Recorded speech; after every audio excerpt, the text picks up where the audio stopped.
Friends, कैसे हैं आप लोग। आज हम लोग पढ़ेंगे MAHN यानी master of arts in Hindu studies, जिसमें आज पढ़ेंगे MHN 004 के खंड 2 में इकाई 2 भगवान की अवधारणा और स्वरूप, जिसमें आज हम आपके लिए लेकर आए हैं योग दर्शन में भगवान। तो वीडियो स्टार्ट करने से पहले जो भी फ्रेंड्स हमारे चैनल पे नए आए हैं कृपया चैनल को सब्सक्राइब कर ले और बेल आइकन को प्रेस कर दे, ताकि जो भी लेटेस्ट वीडियो हमारे चैनल पे आए वो सबसे पहले आपको मिल सके। तो आइए ज्यादा टाइम को न लेते हुए चलते हैं अपने टॉपिक पर। भगवान की अवधारणा और स्वरूप में योग दर्शन में भगवान के बारे में पढ़ते हैं। तो आइए वीडियो को स्टार्ट करते हैं। महर्षि पतंजलि ने भगवान को पुरुष विशेष के रूप में माना है।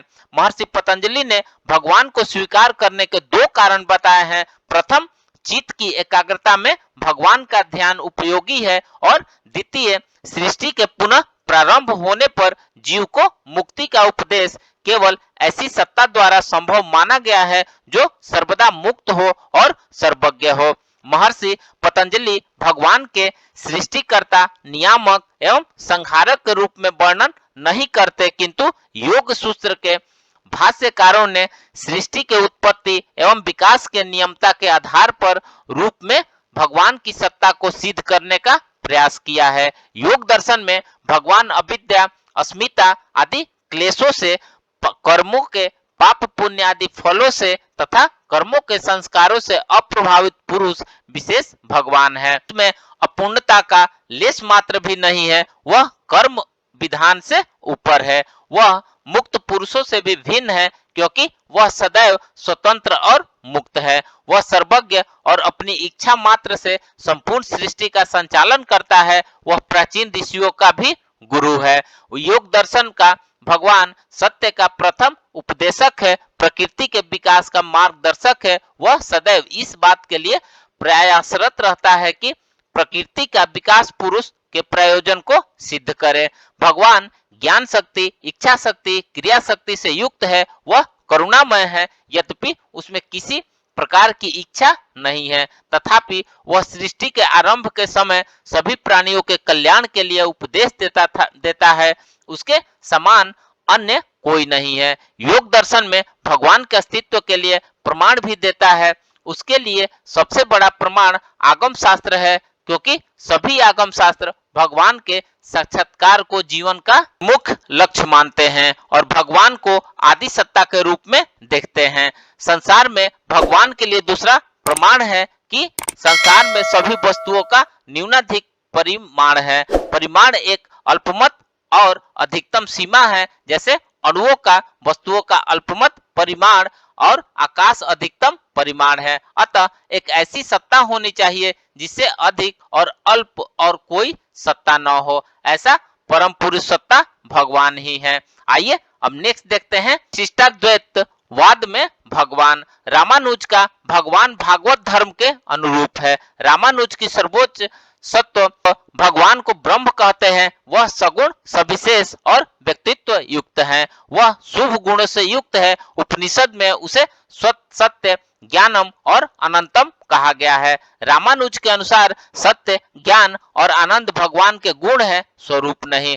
ब्रह्म को निर्गुण कहने का अर्थ केवल इतना है कि उसमें सात एवं मिथ्या गुण नहीं है। भगवान का ऐश्वर्य इतना महान है कि सीमित बुद्धि वाले मानवीय मस्तिष्क के बाहर है।